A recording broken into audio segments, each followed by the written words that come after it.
Inflation is on the rise. Let's cash in. Finance for the everyday millennial. Hard charging solutions. We provide an accelerant in the journey towards financial independence. Welcome back to Cash In with Cash In, the financial forum for today's young professionals. Some of you may be going through your budget at the end of the month and noticing something. You're spending more money than you used to. You haven't made any major purchases or gone on a buying binge and couldn't figure out why your finances were so out of whack.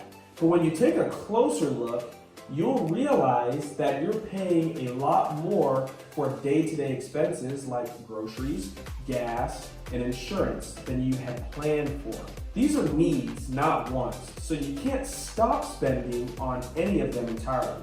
If you want to stay solvent, you're going to have to find a way to make ends meet. An overall rise in the cost of goods and services across the entire economy is called inflation. For about the last 30 years, the inflation level in the United States has been at historic low levels, about 1 to 3% a year. While inflation presents a new hurdle for millennials and older Gen Zers, it's still far from a financial brick wall, and it won't necessarily tank our overall economy. In fact, for the last half of the 20th century, reported inflation averaged about 3.5% a year.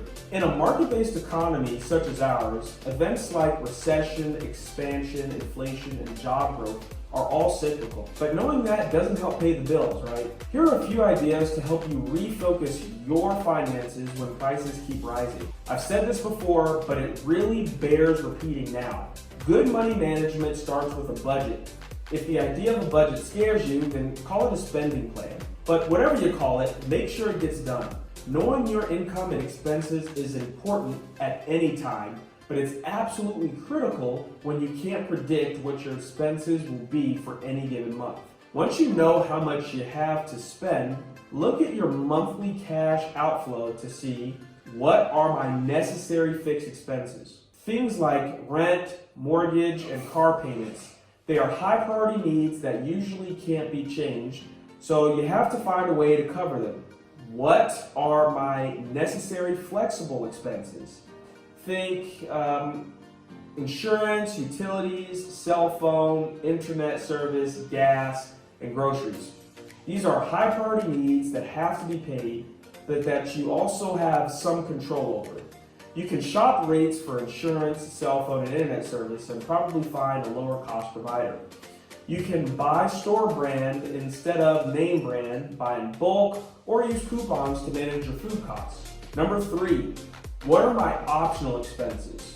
Optional expenses are things you want as opposed to the things that you need. For example, food is a need, but going out to eat is a want. When you have to make deep cuts in spending, most financial advisors will tell you to start with your wants, not your needs. Another key to managing money is Plugging. spending leaks.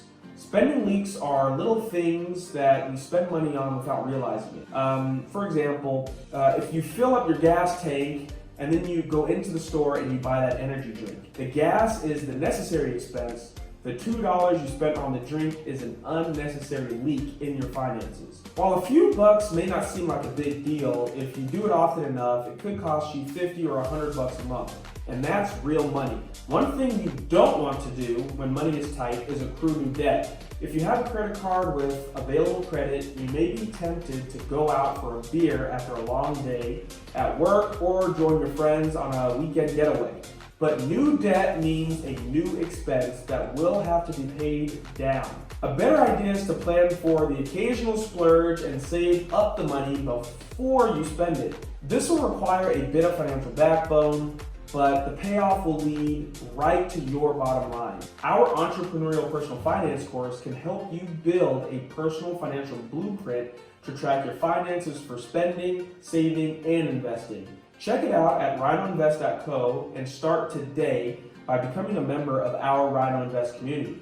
Until next time, thank you for watching, and remember, it's always a good time to cash in with Cash In.